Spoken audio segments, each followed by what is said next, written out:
But let's start with someone we were talking about last year, making him the king alongside Queen Chloe, and that is Kieran McAnulty. Now, Kieran and Chris Bishop get on this breakfast show once a week. They have these panels, they're regular panels, and they were talking about the 36-point plan, and basically Anna Burns-Francis gave Kieran the chance to talk to what he thought of the 36-point plan. Let's get straight to it tonight. Kieran, I'm going to start with you. Have you read through the latest 36-point plan? Have you made it all the way through, and what did you make of it?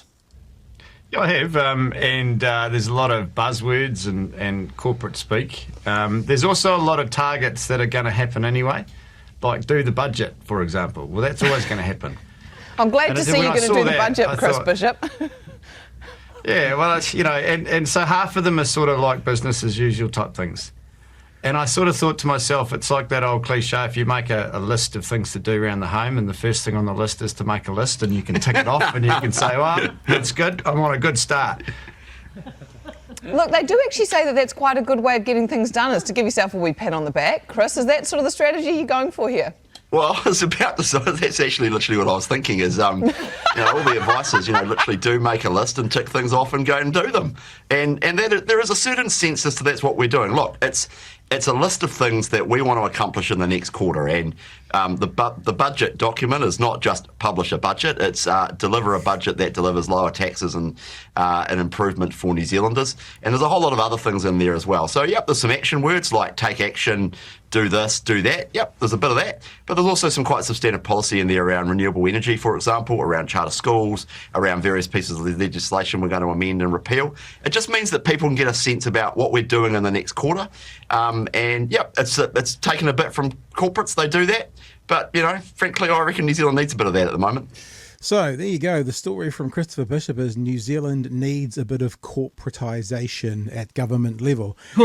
This is the thing I was thinking, Chewie. I'm sure every single government there has ever been has targets for each quarter. I don't think it's a bad thing for a government to have targets for each quarter. What feels very weird to me is them telling us about it. That actually feels very weird, because it feels like they're going, look, we're really organised, we're going to do this, and Labor didn't do this, we're going to do this, we're organised, we are the ones who plan quarter by quarter by quarter by quarter, and you're going to see what we do and what we don't do, and all those buzzwords come in. It does feel like the CEO's report to put up in the staff room to encourage the troops with not much meaning behind it. So I do think it's kind of weird that they're telling us about it. I'm not saying it's bad to have targets, but it just feels a bit almost high schoolish. Like the things you do to show, like it's like we said the other day, dumb people are the ones who try and tell you how smart they are. Smart people never have to do that because they're smart. Telling us all these things feels a little bit, like Rimmer probably was. The kid at school that everybody hated, who was the slimiest one, who always wanted to make sure that if he one-upped you, he told you about it. It's got that kind of vibe to it to me. Could be wrong, but they're my thoughts. Yeah, look, I might live to regret saying this, but if this list was full of legitimate, achievable, realistic targets, like I talked the other night about using SMART to set out it's specific, measurable, all of that. I forget the other things. But if it was like that, I'd be going, you know what, this is pretty good. Like the government is telling us ahead of time what it's going to be doing. You don't often see that, But it is just jam packed with the most fucky things that it's a 36 bullet point of I'm going to go and grab a cloud today. Like I focus on the one that says improve outcomes for renters or something, improve the rental market. Well, that's just one bullet point, is it?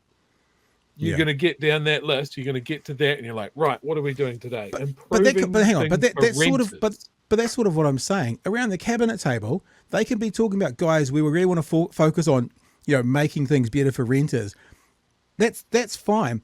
That's a cabinet table conversation. You don't put that out in a list to the public and to try and puff your chest out, because it doesn't mean anything. That's why I'm saying it feels a bit weird that they've made these things that have They're basically saying, when we start to do the workings for the sum, we wanted you to know we'd started doing the workings. We've got nothing to tell you, but just we wanted you to know. It's like a kid who gets detention. It's like you wanted to tell the teacher, I just want you to know that I am in detention. I am here. I am doing the stuff I'm supposed to be doing, rather than just fucking doing it and getting on with it. And then when it's time to announce something about how things are going to be better for renters, announcing it. I did I took a thought today that this is maybe a case of give them enough rope.